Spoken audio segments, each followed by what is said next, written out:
Hello there guys, and welcome back to the channel. So in today's video we're going to be talking about the upcoming balance change in February. Now we have 6 champions that were kind of like put up for this balance change, which is Annihilus, Human Torch, Ebony Maw, Cull Obsidian and Namor. And Invisible Woman was looked at somewhere there as well. But Invisible Woman basically is not getting changed, even though I really think she should. They kind of presented relatively decent arguments, what they saw, what they didn't saw, saying she's a good defender, offensively her damage output is in the low side, requires skilled summoners to use her, but they also acknowledge the fact that she does not have enough utility, and even for skilled summoners her damage is on the low side. So hopefully they do revisit Invisible Woman in the future and buff her up. Now we have 2 champions that are getting nerfed, which is Namor and Cull Obsidian, so they will have some somewhat significant changes. And we have Annihilus, Human Torch and Ebony Maw who are getting the buff. So before we get to the actual details, let's just quickly jump in for the timeline. And the timeline is fairly simple. February 5th is a new update, and then these changes go live whether you like it or not. So from February 5th till February 24th basically is our testing window. Alright, so from February 5th we can start using these champions as they are updated, and starting February the 10th till February 24th, so we're going to have 2 full weeks, we are able to sell off 5 and 6 star or any Cull and Namor basically. And what that will mean, it will mean that after they return them back to us, and they give back separately all of our ISO, signature stones, awakening gems, catalysts, gold, so on and so forth. So this is an upgrade version from a rank down ticket treatment, so that is definitely a step in the right direction. So again, from February the 10th till February the 24th is the time when you can sell your Namor and Cull Obsidian. And now that after you have sold it, you're gonna have to wait for a couple of weeks up until approximately March the 9th, and then you will get back these champions as in like a new in-game email. Here is the champion, as if you would win it in arena or something. And then you're also going to get all of your awakening gems, ISO and whatever, so forth. So that does mean that if you do choose to sell the champion, you will have to go about 2 or so weeks without this champion because you will have sold it.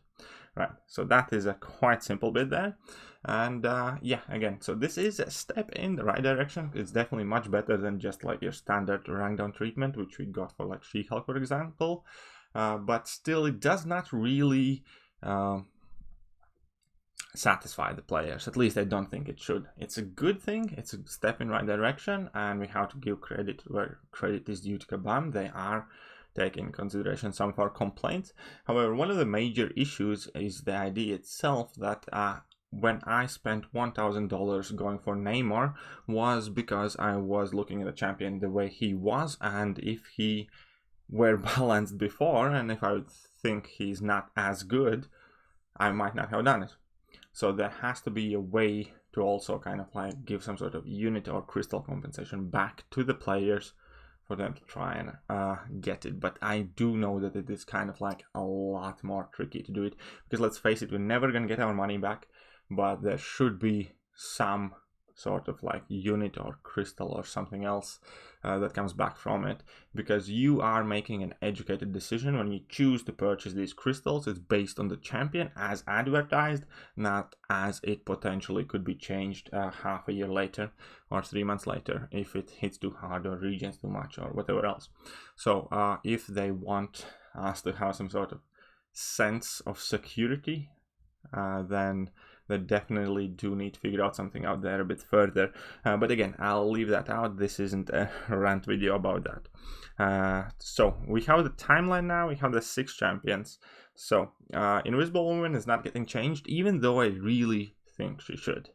Her lack of utility plus subpar damage really makes her kind of like a underwhelming champion. She's a part of Fantastic Four, which can kind of make her good, because all of those synergies when come together do give a significant boost to any champion's abilities, and therefore she might do well. But all in all, objectively on her own, she definitely does need to be looked at, in my opinion. Now we have Annihilus rebalance information, and I also wanted to give like a quick shout out because they did put in together a lot of information, and that was quite good. Now when it comes to these actual charts and graphs, I find them extremely confusing and unattractive and difficult to look at. So I'm not a big fan of that, but all in all, there is a decent amount of information and reasoning presented, so that is a definite change to the good, and I like that. Anyways, there's only one change to Annihilus, is basically his Furies will last longer from Special 2, so they're gonna last 18 seconds instead of 12, and that could potentially give him quite a bit of a damage increase. He already had some utility. I think he either had Shock or Incinerate immunity plus some other immunities, and Armor Break is pumped crazy by that guy, so he potentially could be quite interesting to look at. He's not going to be anything special or great, but he definitely will be doing better with that. It's not a big change, it's more so kind of like cosmetic. It also doesn't change him offensively like at all, because everybody's baiting out the lower ones anyways. Sorry, defensively. So that's fine. I don't have much to say about this change, it's just kind of there. And then we have Human Torch rebalance, which is kind of funny because Human Torch turns out to be one of the MVPs for Abyss, and he already had quite a lot of hype behind him. But either way, what they did with Human Torch is they made it easier for you to increase your temperature by 25%, which basically means by one parry or one level 2 you will be able to kind of always achieve your max temperature. So any matchup where you can stun the opponent, Human Torch will be a lot more viable and will be able to do more damage. Now when it came to energy attack champions and mystic champions, he already shredded all of them as is. He's also one of the MVPs for Abyss of Legends, so more increase to him, hey, cool, makes him even better.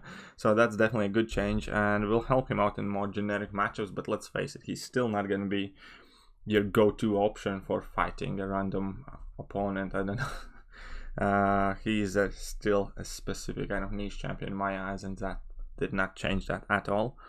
And last buff we have Ebony Maw, and Ebony Maw, well, we're gonna see, it basically does increase his damage output by quite a bit apparently, but that needs to be tested. The one thing that we do really need to be careful when it comes to looking at Ebony's Maw change, and one thing I think is kind of still going under the radar, well, there are actually two things, right? If we look at here, and if you look in closely, it says degeneration effect change to modified attack from base attack. That means that degeneration can potentially be insane. We all know, let's say, Invisible Woman's force field, right? Invisible Woman's force field is changing based to modified health, which can make her close to impossible to damage with many champions if she's on a really stacked up node. Now this will make a degen insane. If you're gonna get hit by Ebony Maw's degen, you're likely going to be dead, let's say if he's alliance or boss or something. Because think about it, if the degen does 500 damage per tick, or whatever, 500 per tick, which is a realistic number, I think. And then you have plus 750 or 700% attack for alliance or boss or some other node like that. Then that degen is going to end up doing like 3.5k. So 3.5k per tick pretty much kills anyone. So there is another change, right? Degeneration damage increased to 0.3 attack from 0.2 attack. So that again is purposely, in my opinion, showcased with such small numbers. It doesn't mean much difference, 0.3, 0.2, does it? But it does though, because if you math it out and if you look at it, that the degeneration damage is increased by 50%, which it is. Because 0.3 is 50% more than 0.2. Plus modified attack can potentially make Ebony Maw a bit of a nightmare. Now I do think he's still going to have plenty of counters because he has no immunities, he's fairly frail, there are ways around him. But it's going to be one of those champions where one slip up means you're dead. So degen by base is going to be 50% stronger than it is right now, which is kind of like hidden there a bit. and it's also going to be based on modified attack. So if it is an alliance or boss or some plus 500% attack node mini boss, then it's going to be a crazy degen. Trust me on that. It's going to be a really crazy degen if you get hit by it. That plus combined with new Siphon, AW, global node, where if you get hit in a block, you take a really huge chunk of damage. And that's gonna make him fun. So be cautious of it. Obviously there are gonna be ways around him, like Quake can fight that matchup well, so on and so forth, but still be worried, be anxious, be careful. And that is actually kind of sad, because offensively I don't think he's gonna have any use whatsoever. Like currently maxed out 5-star Ebony Maw was being outdamaged by 3-star champions. After the buff, maxed out 5-star Ebony Maw is going to be outdamaged by 4-star champions. So it doesn't make really a big difference, right? Let's face it, if you're going to rank up Ebony Maw, it's not going to be for his offensive prowess. The problem is these changes will make him much more insane on defense. So that's going to be a fun time. And I think like nobody's mentioning it, so I figured I will, because I do think it's, yeah, going to be quite painful. Anyways, now the most important two things. Let's talk about Cull Obsidian first, because he actually gets a balance update, not just a flat out nerf. And the base idea is he's gonna hit harder from the beginning of the fight, and he's gonna ramp up less. So the changes are armor break is about what, 20-30% weaker, so that's okay, that's not a big deal. Duration is increased, which is great. You're going to be able to stack up more of them, so you still can mitigate that amount of damage. Plus the base chance is increased from 75 to 75% from 50%, so even in the first fight you're going to have a lot more chance to apply armor breaks, and that's going to make a huge difference in my opinion. Like Thanos' favor bonuses are decreased. So basically each bonus is going to give you 5% duration and ability accuracy per charge. And that kind of sucks though. Because, well, it is kind of evened out because you have base chance from beginning higher. But the duration increase, you effectively will lose out quite a bit of duration when he's ranked up on those armor breaks. So we're going to have to see how that exactly looks out. But again, basically you get 10 of those charges and you're going to be golden anyways, right? The duration, 4 seconds from 5 now, that is a significant decrease, because it was already quite a tricky business often to get off your couple of heavies, activate a round buff, and then go smack your opponent in those 5 seconds. So 4 seconds, I think that is the one thing that I'm most worried about. Now the modifier there going down again by a bunch is not the biggest thing. The duration decrease I think is going to be a big problem. But that's all there is to it. So all in all, I want to see it. I'm not going to yell foul. I'm not going to be paranoid. I do have a 6-star rank 2 Cull. I might end up selling him. I'll be honest, I might not, but I'm definitely willing to check it out. Because currently Cull wasn't really practical in any too big of a situation and too big of an endgame content, because he just took out too much chip damage. But why did he take out so much chip damage? Was because those initial fights lasted so long. So by the time he was ramped up, you typically were already on like 15-20% health from your original health pool. Now this might make all the difference in the world, and this might make the difference that's needed for him to be like practically usable high damage output champion. Or it might suck. But on paper, by the look of it, if you can simply kind of figure it out, right? He took a lot of chip damage because the fights were long and because he didn't hit hard for first couple of fights. Now he does hit hard in first couple of fights already, means he'll take the less hits to finish out the fight, means he will take less chip damage to get ramped up.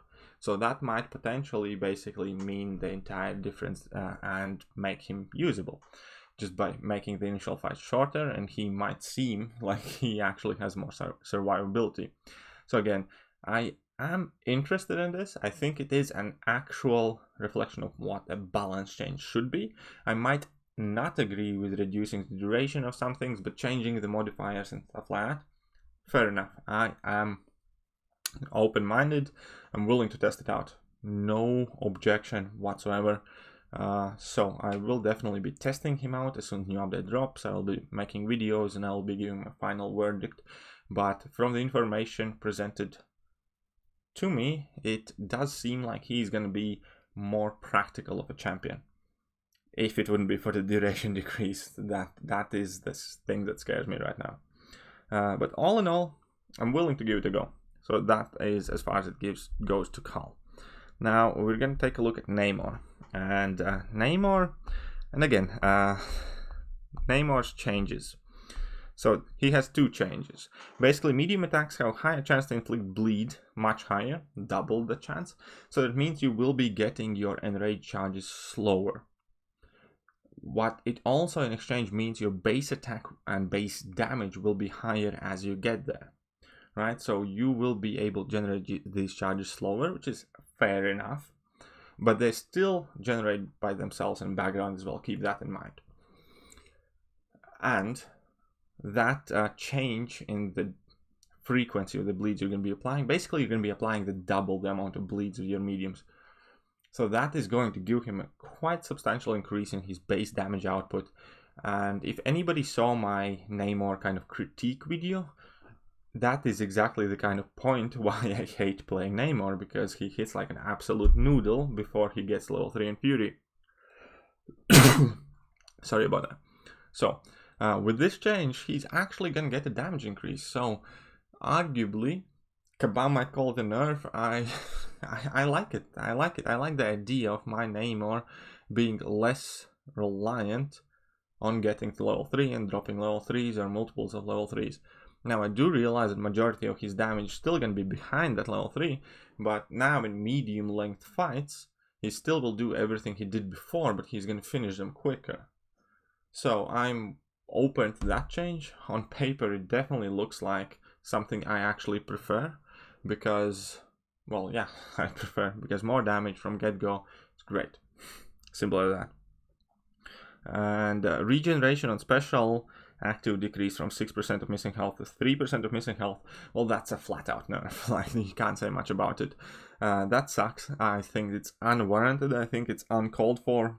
I think there is no need to do it, especially kind of considering that it's the missing health.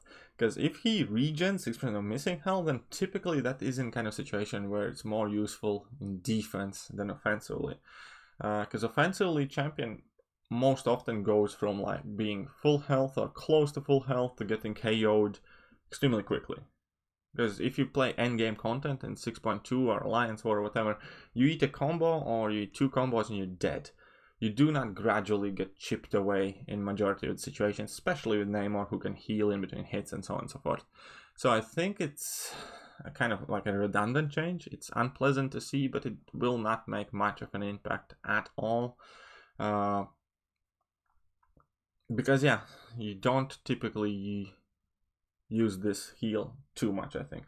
The healing aspect Namor has that is far more important is the fact that he reflects the suicide damage, and you have, if you're running suicides, then you're healing a couple of % for every combo that you drop in your opponent, which is much more valuable in general for Namor, I think. So it's going to be interesting to see. It's unfortunate, but I don't think it's the biggest of change. And I think it's kind of a bit misguided, but hey, whatever. So that pretty much, and again, it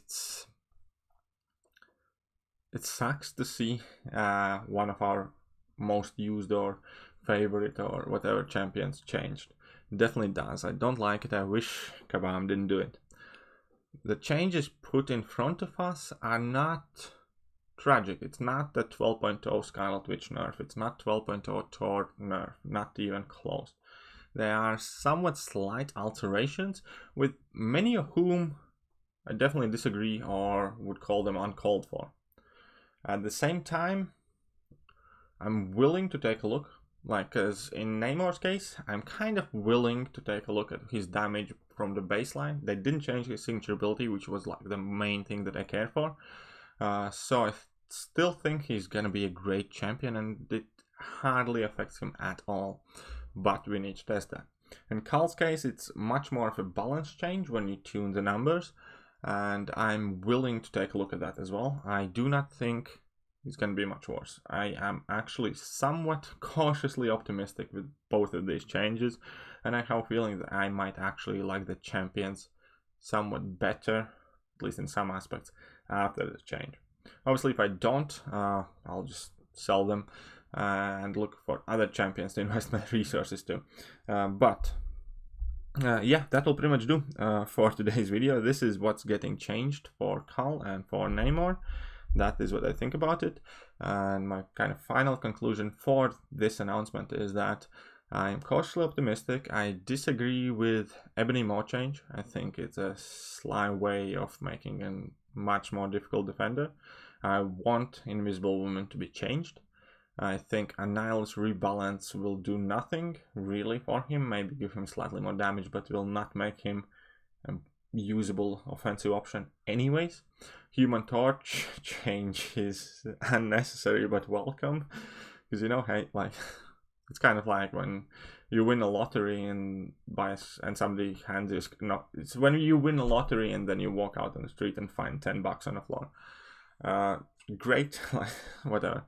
And yeah, and Namor and Cull Obsidian, both of them we need to test. I'm not mega pissed off. I'm not outraged. Now, I do have Cull at a 6-star rank 2, and I do have maxed out 5-star Namor, so I definitely do have some personal investment in this.